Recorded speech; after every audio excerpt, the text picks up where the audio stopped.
This quote embodies what Jay experienced as on his road to obtaining his DTM, which is Distinguished Toastmaster award.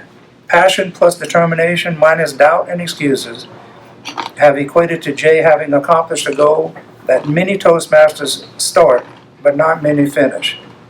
This evening, Jay will share how one speech given a few years ago materialized into one of his greatest achievements in his Toastmaster career. If you don't mind, I would like to introduce Mr. Jay.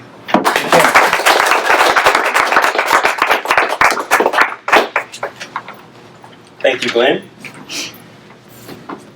Friends, guests, fellow Toastmasters, I would like for you to think back to your earliest memories of being in school. I want you to think about that teacher or that coach, maybe a professor that challenged you and changed you. Do you have the image in your head? Can you hear their voice? Can you see what they're doing to encourage you? Well, if you're like me, that particular teacher was somebody by the name of Renee Beck. Renee Beck was a very stern teacher. She was 4'11", but everybody was afraid of her, including the whole football team. I remember sitting in her class asking myself, how can people be afraid of this little bitty lady? They can push her down. They can run over her.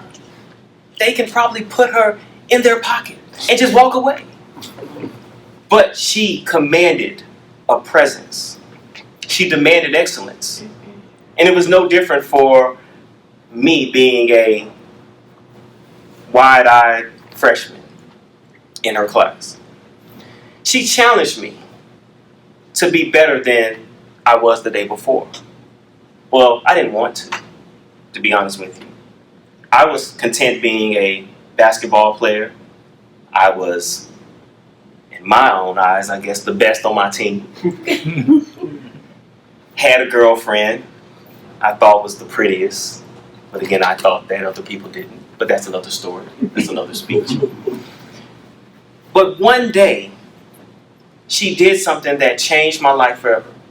She asked everyone in the class to get up and to follow her to the auditorium. And I was like, what are we going to do at the auditorium? I mean, this is not an assembly. What's the problem? What's the deal? I don't know.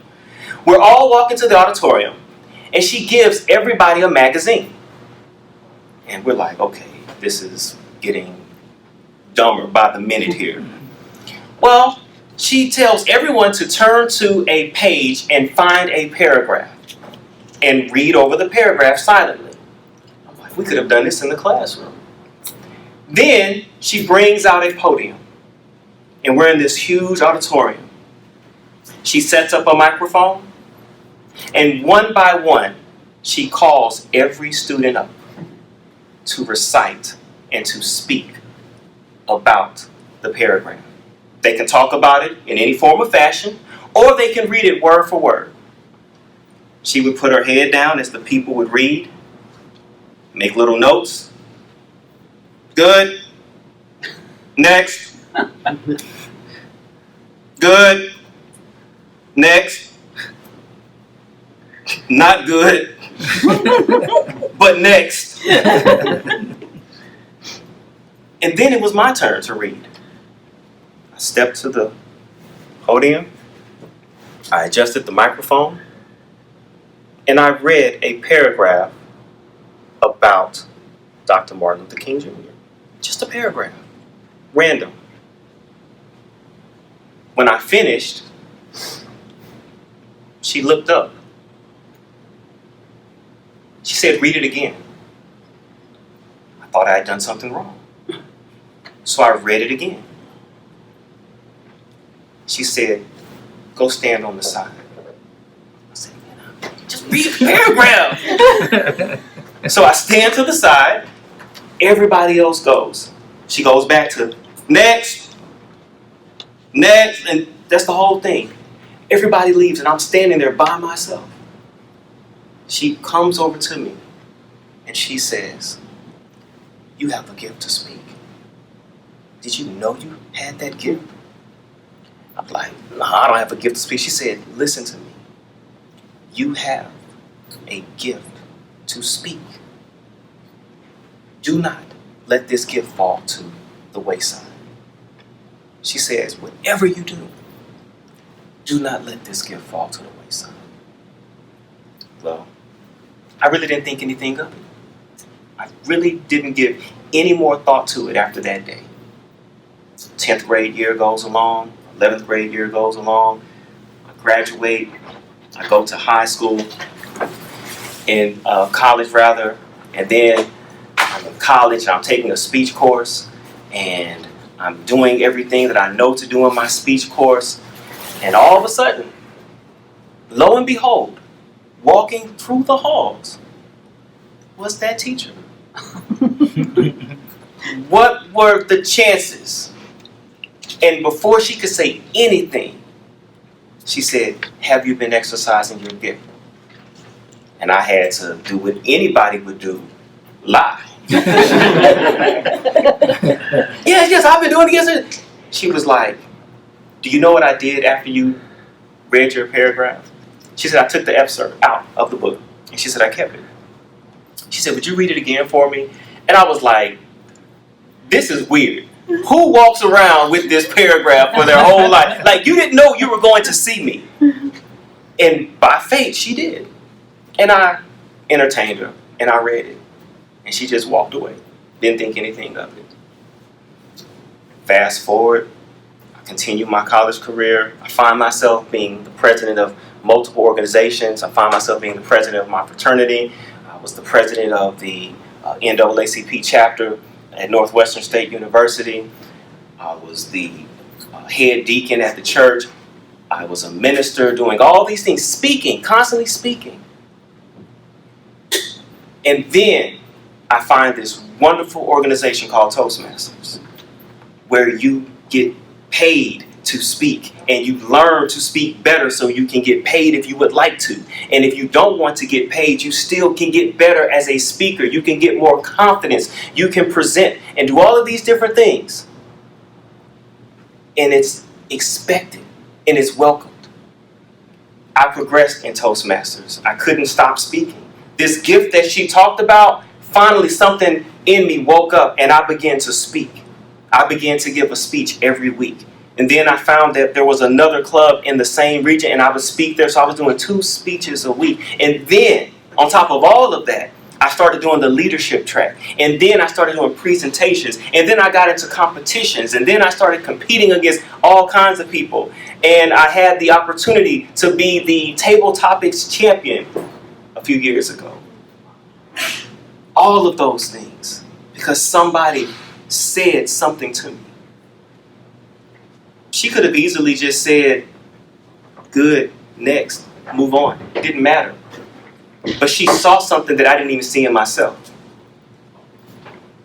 I tell you, this journey of being a distinguished Toastmaster was something that I could have never imagined, but I knew I always wanted in this organization. It is very true. Many people start this journey, but not too many people finish. So many people have good intentions.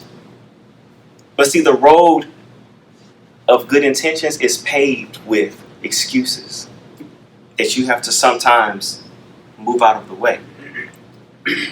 Sometimes you're going to be tired. Sometimes you're not going to feel like speaking. Sometimes you're not even going to want to come to a meeting. But at the end of the day, if it's something you really want, then you'll sacrifice for it. It took me 5 years to obtain my DTM. And I know you're probably saying, well, how did it take you 5 years? I mean, you were giving all these speeches. Well, in the midst of all of that, there was a roadblock. My wife and I, we had a son who was born with a condition called microphthalmia. In other words, his left eye did not develop all the way. So legally, he's blind. Everything stopped. The gift that I had How do I exercise this? Because now I have a son that I have to look after. How did this happen? I was on a good track. I was speaking, I was doing all these things, and then life happened. And it changed everything. And so what I found was that in my moment of my deepest, darkest, because nobody wants anything to be wrong with their children. There were days that I would look at him, because before he was even 9 months old, he already had 2 major surgeries. Can you imagine a child before they're 1 being put under twice? Traveling back and forth to Tulane University. But what I found was that in that, I still had to speak.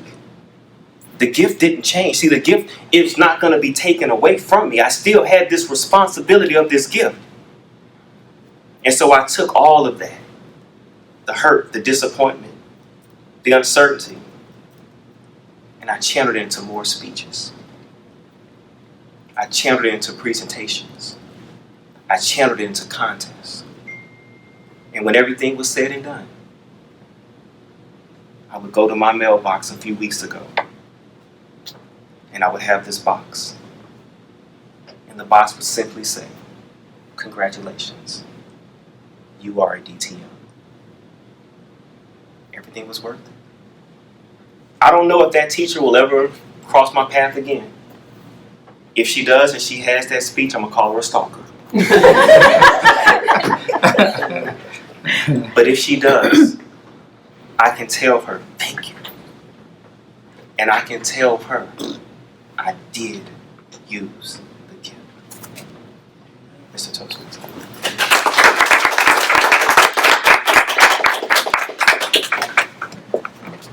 Thank you very much, Jay. Jay, you have a really good shot at being the best speaker tonight.